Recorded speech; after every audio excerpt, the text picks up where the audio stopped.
Carlo Ancelotti যখন Brazil জাতীয় দলের দায়িত্ব নিলেন তখনই ফুটবল বিশ্বে কৌতূহলের ঢেউ উঠেছিল। ইতালিয়ান এই গুরু কিভাবে গড়ে তুলবেন 5 বারের বিশ্ব চ্যাম্পিয়নদের ভবিষ্যৎ। তবে নিজের ভাবনা স্পষ্ট করে দিয়েছেন। আনচেলতি নিজেই বলেছেন ব্রাজিল খেলবে রিয়াল মাদ্রিদের মতো, তবে সেটা সর্বশেষ মৌসুমের মতো নয়, তার আগের মৌসুমের রিয়াল মাদ্রিদের মতো।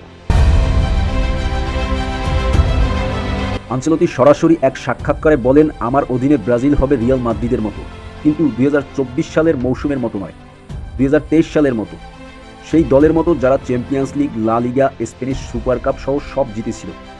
আমি চাই খেলোয়াড়রা মাঠে স্বাচ্ছন্দ্য বোধ করুক। শুধু একটা নির্দিষ্ট স্টাইল ধরে রাখা আমি পছন্দ করি না, আর এটা স্মার্টও নয়। 65 বছর বয়সী এই কোচ ফুটবলে অনন্য এক ইতিহাসের অংশ। সর্বোচ্চ 5 বার চ্যাম্পিয়ন্স লিগ জেতা প্রথম ও একমাত্র কোচ তিনি, অথচ জন্মভূমি ইতালির জাতীয় দলে কখনো ডাকেনি তাকে।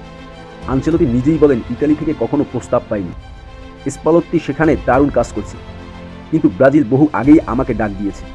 এটা ছিল খুবই সহজ সিদ্ধান্ত। ব্রাজিল বিশ্বের সেরা জাতীয় দল, শুধু জার্সিতে 5টা তারকা আছে বলে আমি বলছি না, তাদের ঐতিহ্যই সেটার প্রমাণ করে। এখন আমার লক্ষ্য 6টি তার সাথে যোগ করা। রিয়াল মাদ্রিদের সঙ্গে তার দ্বিতীয় মেয়াদের 4 বছরের দায়িত্ব পালনের পর আনচেলতির কোচিং অধ্যায়ের নতুন গন্তব্য এখন ব্রাজিল। সদ্য শেষ হওয়া মৌসুমে রিয়াল বড় শিরোপা না পেলেও আগের মৌসুমে ক্লাবটি ট্রেবল জিতেছিল, লা লিগা, চ্যাম্পিয়ন্স লিগ এবং স্প্যানিশ সুপার কাপ। সেই ধাঁধেই জাতীয় দলকে খেলাতে চান সাবেক এই রিয়াল মাস্টারমাইন্ড। তিনি বিশ্বাস করেন, আধুনিক ফুটবলে অনমনীয় শৈলীর চেয়ে খেলোয়াড়দের স্বাচ্ছন্দ্য এবং ম্যাচের পরিস্থিতি অনুযায়ী খাপ খাওয়ানোই বেশি গুরুত্বপূর্ণ। তার ভাষায়, দলের একটিমাত্র পরিচিতি ধরে রাখার চিন্তাটাই ঠিক না, খেলোয়াড়দের জায়গা করে দিতে হবে যেন তারা মাঠে নিজেদের মেলে ধরতে পারে। এদিকে আনচেলত্তির নিরাপত্তা ও সম্মানেও ঘাটতি রাখেনি ব্রাজিল ফুটবল কনফেডারেশন।